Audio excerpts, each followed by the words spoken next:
Good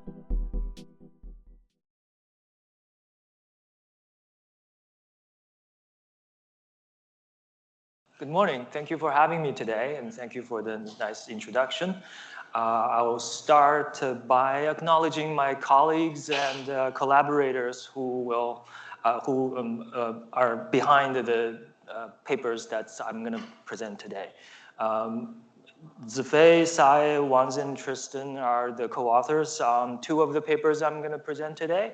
And then Utkarsh, who is a PhD student with Dr. Kaushik Roy at the Purdue University, did another work that I'm going to present today. And by the way, Utkarsh is on the job market.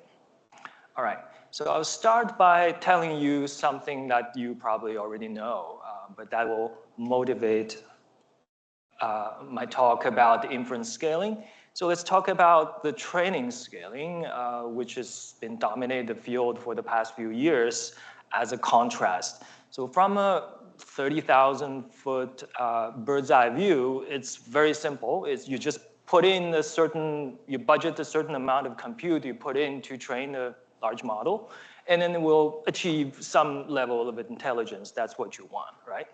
And if you look at what happens with the amount of compute you want to throw into training, it definitely exploded in the past few years. This graph basically just shows those ultra-large training projects over time.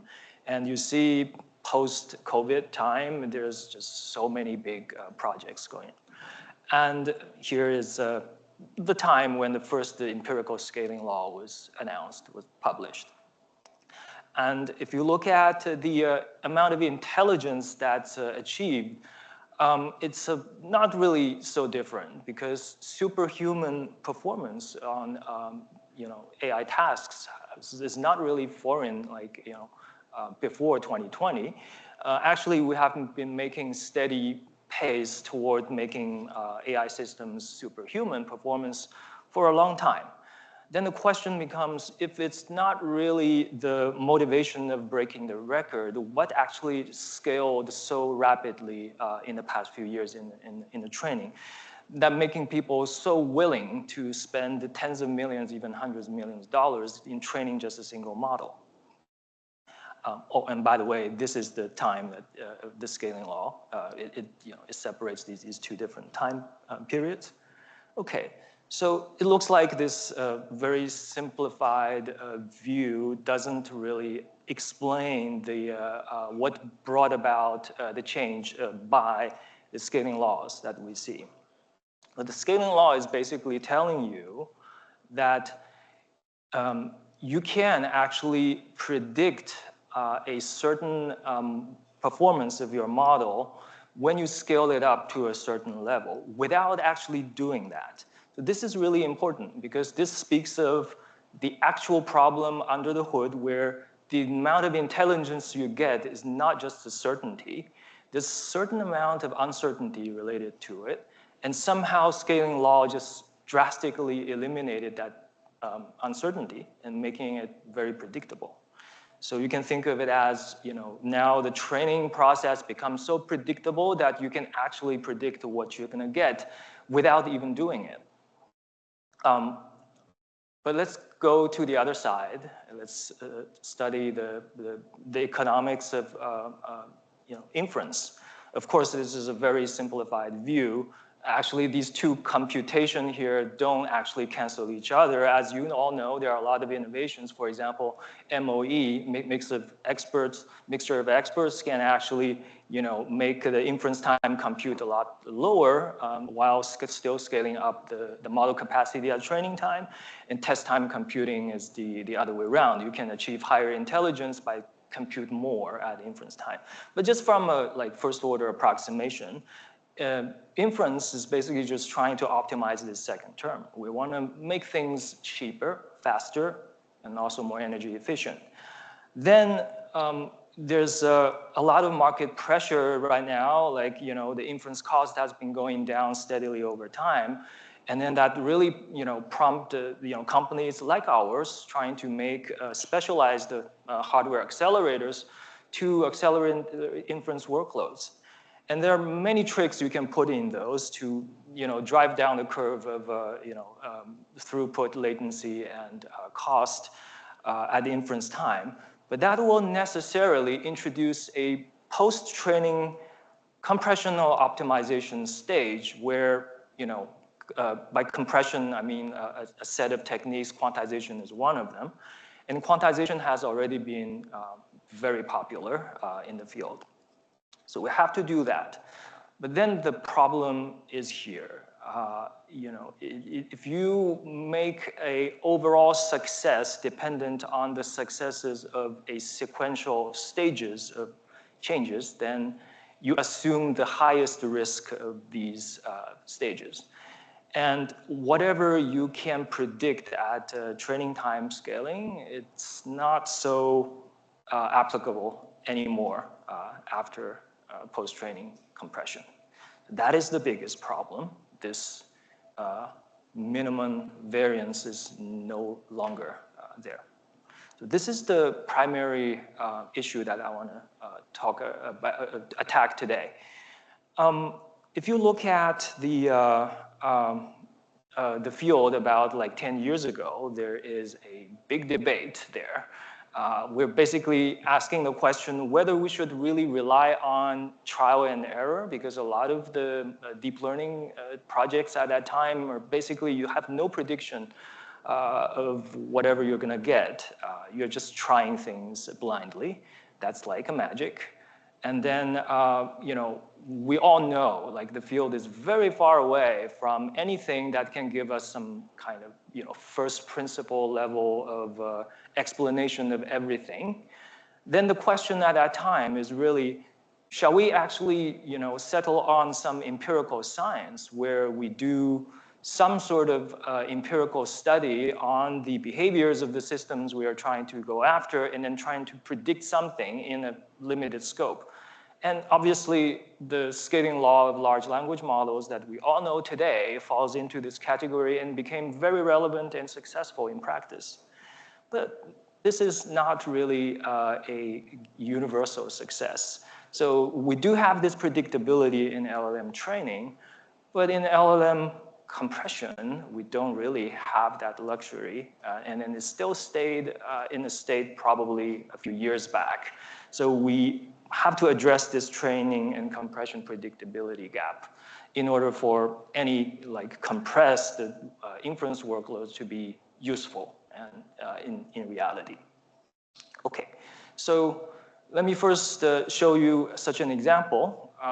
So here is a classic loss scaling law. You all know from the classic OpenAI paper. So let's just take a look at 3 models that I point here. This is like in the middle range of the scaling law back in the GPT 2 and 3 times. So, and I take these 3 models from 3 separate families, one from Meta, one from probably Facebook at that time, one from Hugging Face, the other from OpenAI. And they're all between 1 billion and 2 billion parameter count. And then you can see in the validation loss, they all behave pretty similar to each other.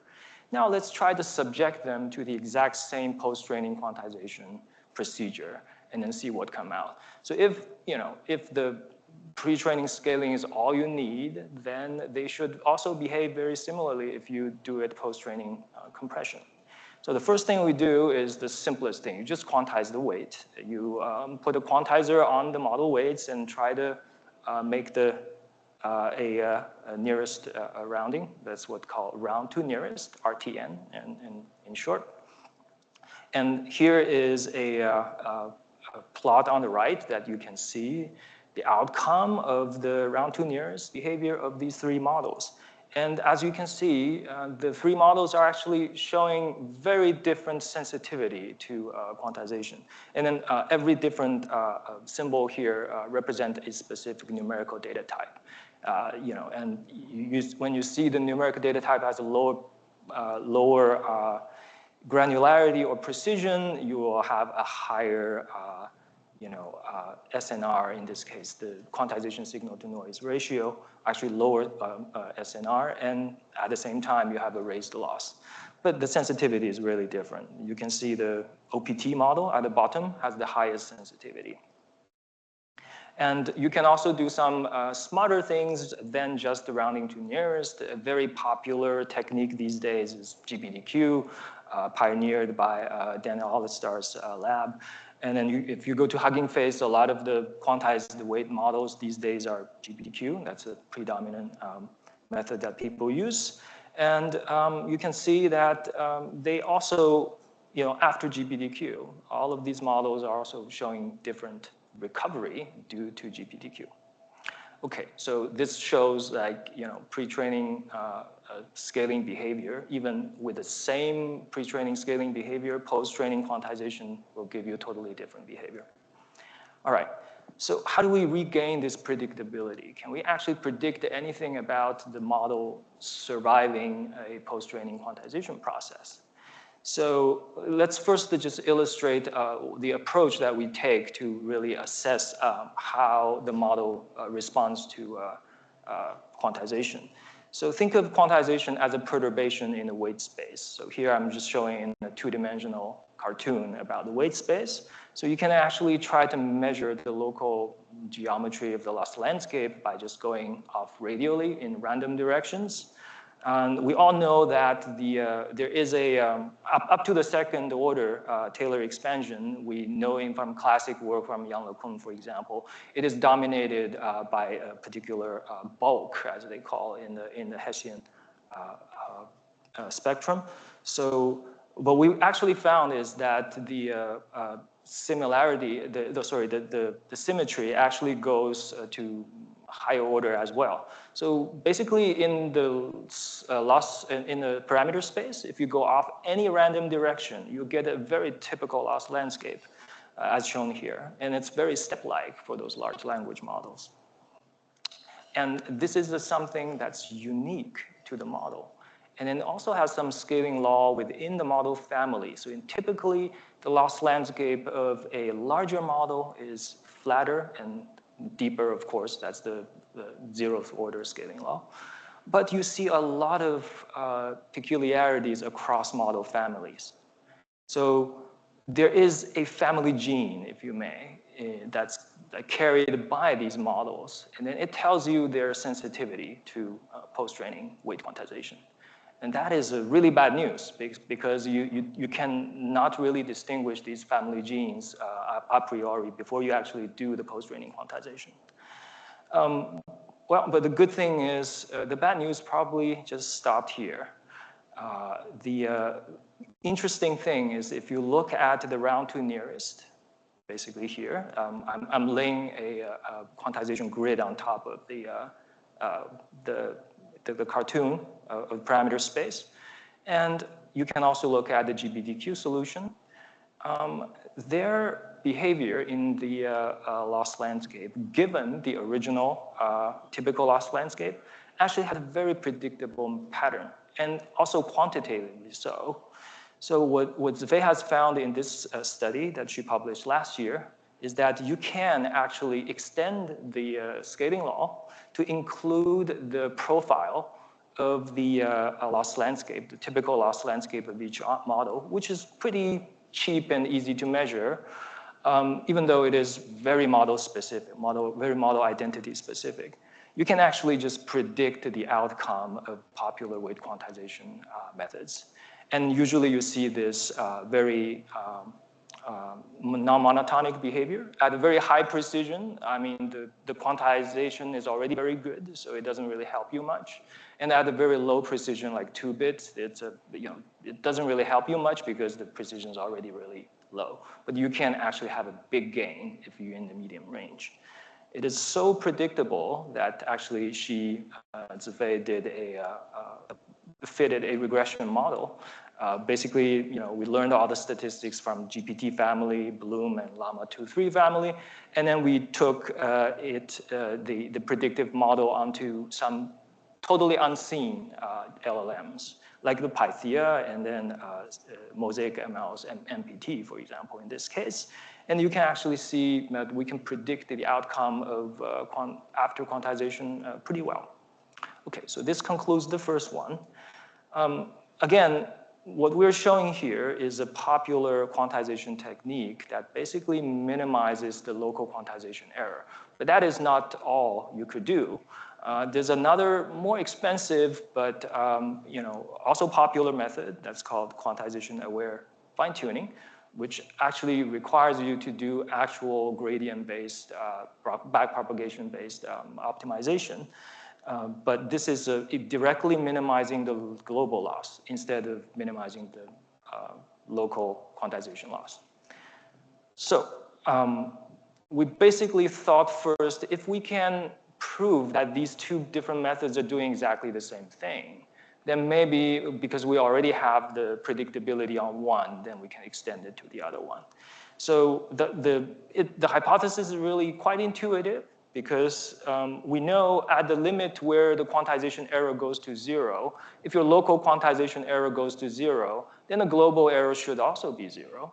And you should actually get a very similar behavior. And you ever so slightly perturb your weight by a little bit, very close still to a 0 error. And then you try to recover these by minimizing local loss and global loss. Probably you're going to get the same thing. So that's the hypothesis. Well, but actually the reality turned out to be very different. So in this paper, this year, it's very published, we actually showed that they are categorically different two things. So if you do quantization-aware training, and then if you look at the local loss as a result of the global loss minimization, you actually see this almost never you get a local loss reduction. And if you do basically local loss minimization like GPDQ, it sometimes actually leads to worse global loss. Not always you get a better global loss. And almost always, as we've shown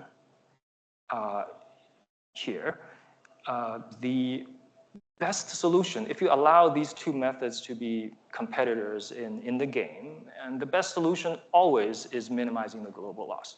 There's absolutely no case that minimizing local loss will win. The best solution if you want to get for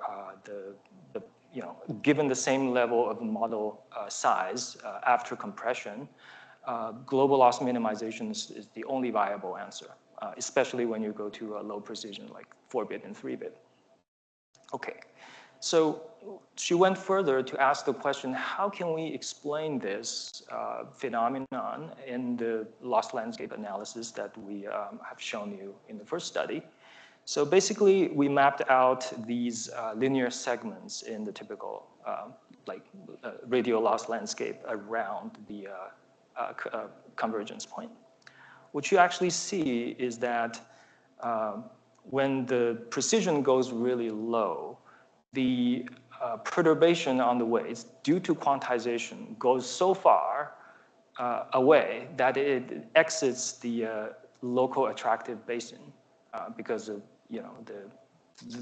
basically the general property, the unique property of this model.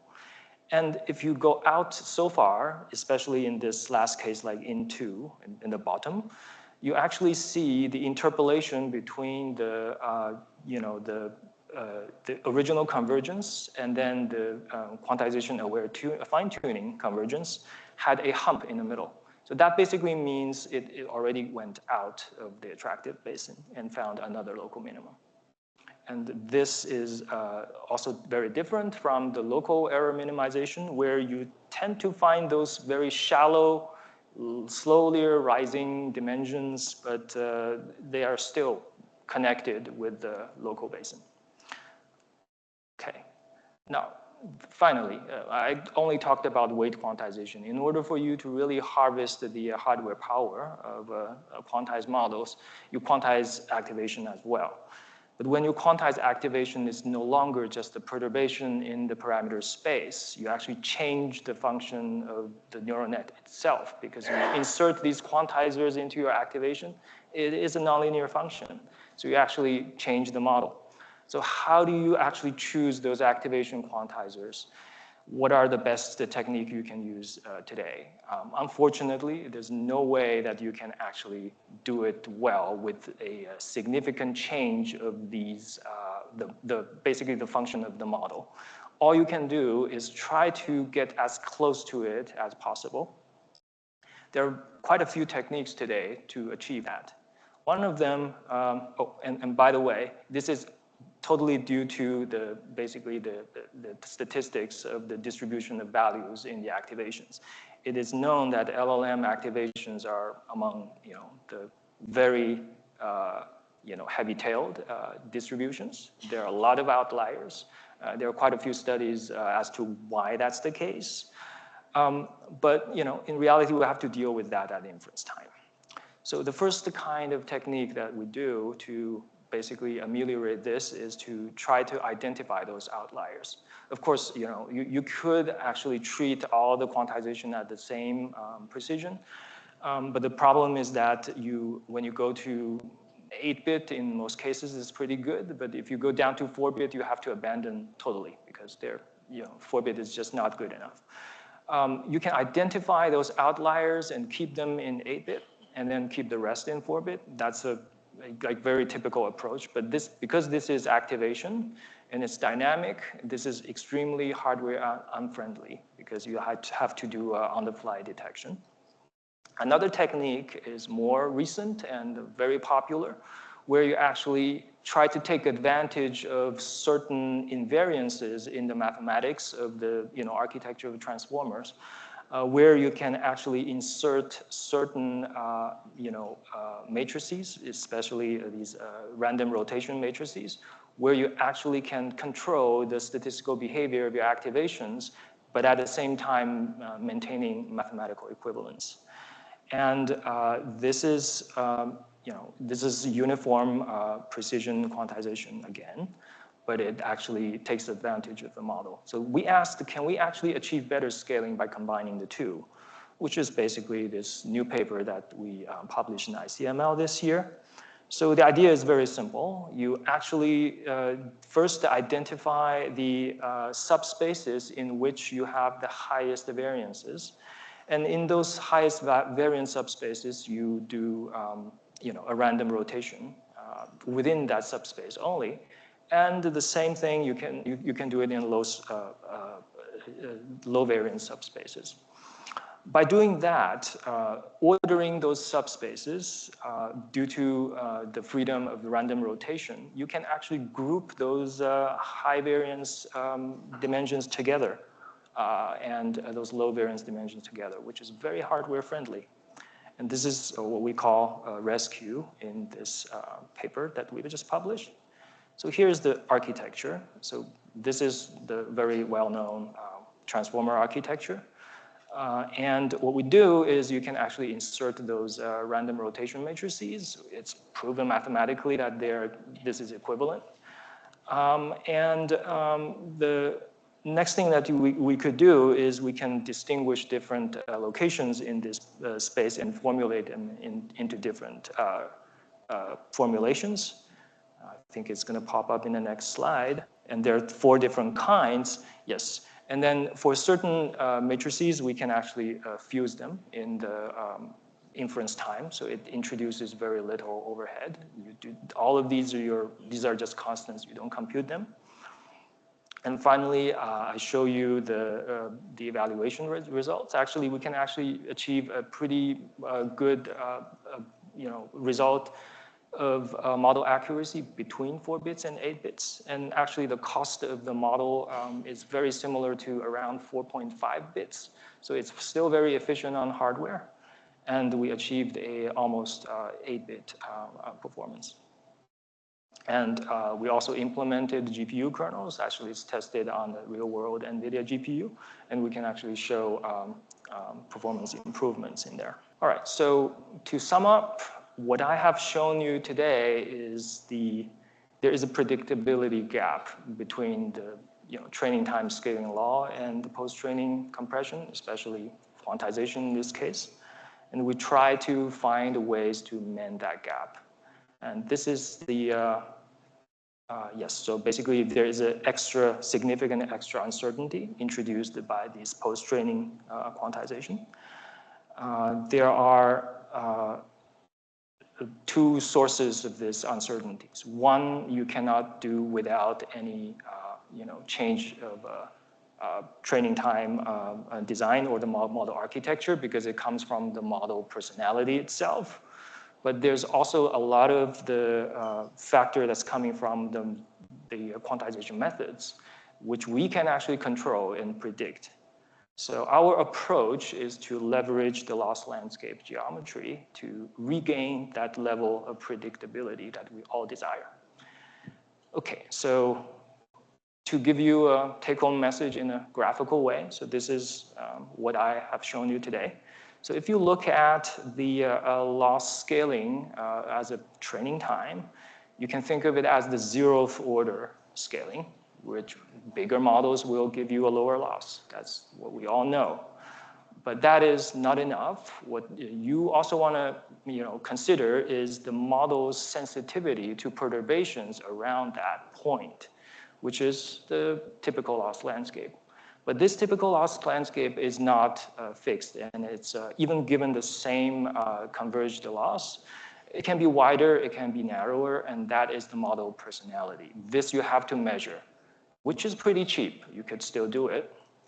And let's say given a particular loss landscape, and you quantize your weights to a particular perturbation, we found that very predictively, you can see the local loss minimization or global loss minimization by post-training quantization or quantization-aware training will lead to very predictably lower or sometimes, very occasionally unsuccessful.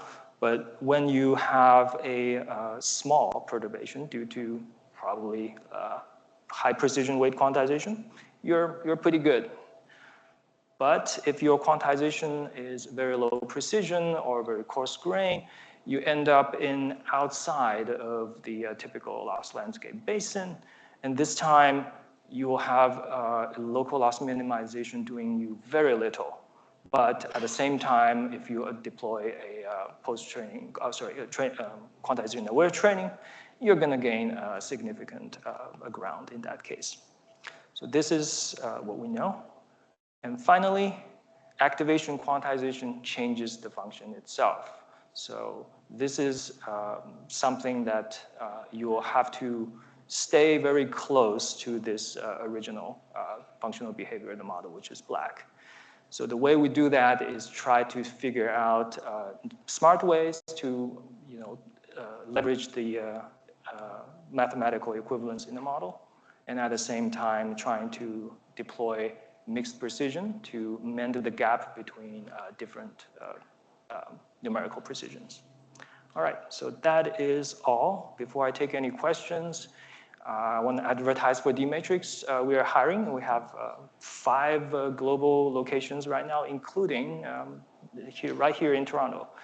Reach out to us if you're interested. Yeah, thank you very much. Thank you for sharing your expertise with us, and thank you for the great talk. We now have time for questions. Thank you for the very interesting talk. So I have one question, and that is that isn't it a good idea to kind of modify these models' architecture in a way that are better suited for quantization? For example, when you say we have a problem of heavy tail distribution, can't certain normalization layers fix that problem, and then we won't be having those issues? Yeah, that's a good point. Actually, I think in vision models, these are very well-known techniques to fuse those normalization layers. I think the biggest issue here is that if you want to go to quantization-aware training, which is more expensive, it is definitely more effective. And then if you change the model architecture significantly, which is not mathematically equivalent, then you have to do some quantization-aware training. So that is the only barrier. But yes, I agree. That's the much more effective way if you can afford to do it. Thanks for the talk. So model quantization is not something that I'm particularly familiar with, but I am curious to get your thoughts on your work and how it might relate to, say, training custom models for specific verticals, let's say. Is there, at what stage in this quantization process would you be able to, incorporate, say, custom data sets that are specified to a specific use case? Right, that's a good point. Actually, I think I have a slide speaking to that. I think one of the reviewers of our papers asked the same question. Actually, what we found is that these phenomena that we describe here are pretty robust across different text data sets because we only tested large language models, no multimodal models or any other modalities, but at least across different text corpora, we see the exact same behavior. So it is pretty general in this sense. But whether it can be applied to different modalities or multimodal models, it's an open question. Thanks a lot. So basically, you were talking about weights and activations, and as you know, there is a kind of interest for accumulators, right? Now reducing the size of the accumulators and quantizing those. There are some kind of effort that I'm aware of, and they call it A2Q. Accumulator-aware quantization and that kind of thing. So my question is actually, do you plan to work on those? And then the second question is, so I guess actually you talked about rotations and Hadamard. In rescue, basically, the thing that you were highlighting is you can reduce the number of rotations or Hadamard that you're going to place, right? So does it mean that accelerating those Hadamard gates is going to basically help with basically improving the latency? That's basically the second question. Thank you. Sure, yeah, thanks for the questions. I'll take the second first. If you look at rescue, there are actually two matrices that you have to compute on the fly.